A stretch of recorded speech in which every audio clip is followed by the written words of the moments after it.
Presidente, eu quero primeiro aqui dar graças a Deus, aleluia, que nós finalmente estamos votando essa matéria, colocando um freio nos abusos do Supremo Tribunal Federal e começando no passo de fazer com que um ministro do Supremo não seja mais poderoso do que chefe de poder. Hoje, o ministro do Supremo Tribunal Federal dá uma decisão liminar, monocrática, concede uma liminar e passa por cima. Já teve até afastamento de presidente de poder. Por falar em presidente de poder, um ministro do Supremo já monocraticamente afastou o presidente do Poder Legislativo.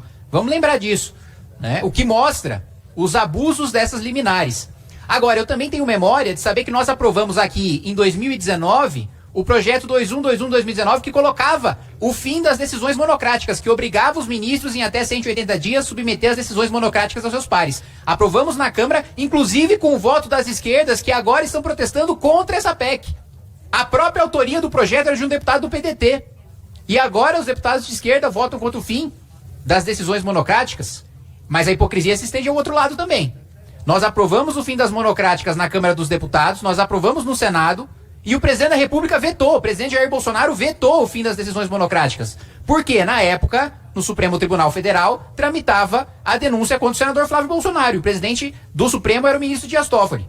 E a pedido do ministro Dias Toffoli, o presidente Jair Bolsonaro vetou o fim das decisões monocráticas. Nós não precisaríamos estar passando por todo esse tempo com abusos do Supremo Tribunal Federal com decisões monocráticas. E esses abusos atropelam todos os poderes. E não só os poderes, mas os cidadãos.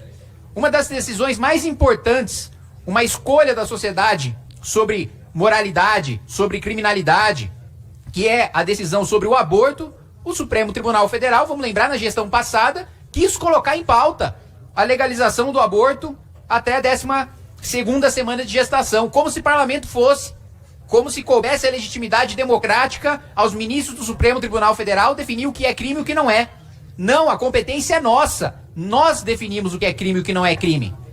Ministro do Supremo quer definir o que é crime, seja bem-vindo. Afilia-se a um partido, vai lá se preocupar com montagem de chapa, com financiamento de campanha, vai pra rua, apanha, toma processo, como nós fazemos, se candidata ao Senado, disputa uma eleição majoritária. Não no Supremo Tribunal Federal. Aí não é lugar para você fazer militância política. Aqui o parlamento, sim.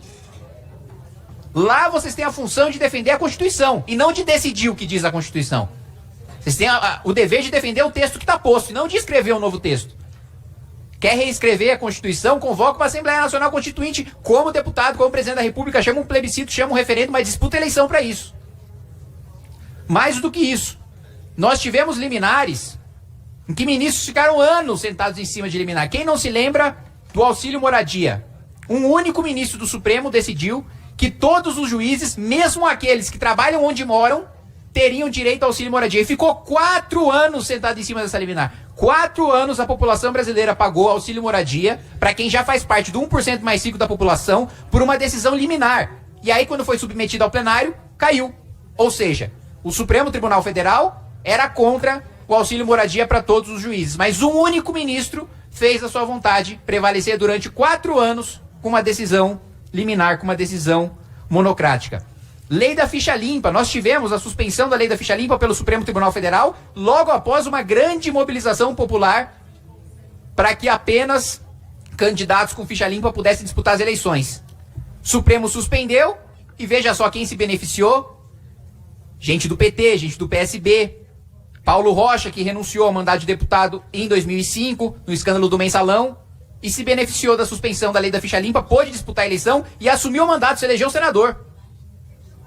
João Capiberibe, do PSB, ex-governador, também ficha suja, por uma suspensão, por uma liminar monocrática do Supremo Tribunal Federal, também pôde disputar a eleição e assumir o cargo. Depois, quando a lei da ficha limpa foi julgada no seu mérito pelo Supremo Tribunal Federal, o Supremo decidiu pela constitucionalidade, ou seja, um ministro permitiu que isso acontecesse, eles disputassem eleições, mesmo tendo ficha suja. Código Florestal, 5 anos. 5 anos o ministro sentou em cima do liminar sobre o Código Florestal, quando foi para o plenário do Supremo Tribunal Federal, derrubado.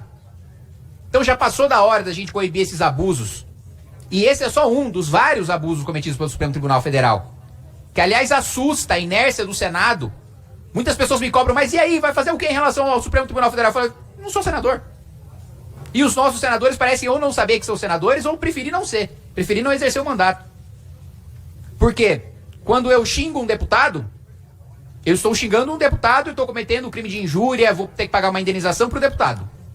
Quando eu xingo o presidente da República, eu tô xingando o presidente da República, vou responder por crime contra a honra do presidente, vou ter que indenizar o presidente. Quando eu critico, nem xingo, critico um ministro do Supremo Tribunal Federal, eu respondo por atentado contra o Estado Democrático de Direito. Mas peraí, quando eu critico um deputado, eu não estou atentando contra o Congresso Nacional. Quando eu critico o presidente da República, eu não estou defendendo a abolição da instituição Presidência da República. Agora, quando eu critico o ministro do Supremo, quer dizer que eu quero fechar o Supremo? Os ministros estão confundindo as suas pessoas físicas com o próprio Estado de Direito, como se a democracia fossem eles. Como se eles fossem incriticáveis. Essa é outra matéria que precisa ser decidida aqui nessa Câmara dos Deputados. E mais uma vez, repito, aleluia. Graças a Deus que finalmente a gente começou a votar esse tipo de matéria. Obrigado, presidente.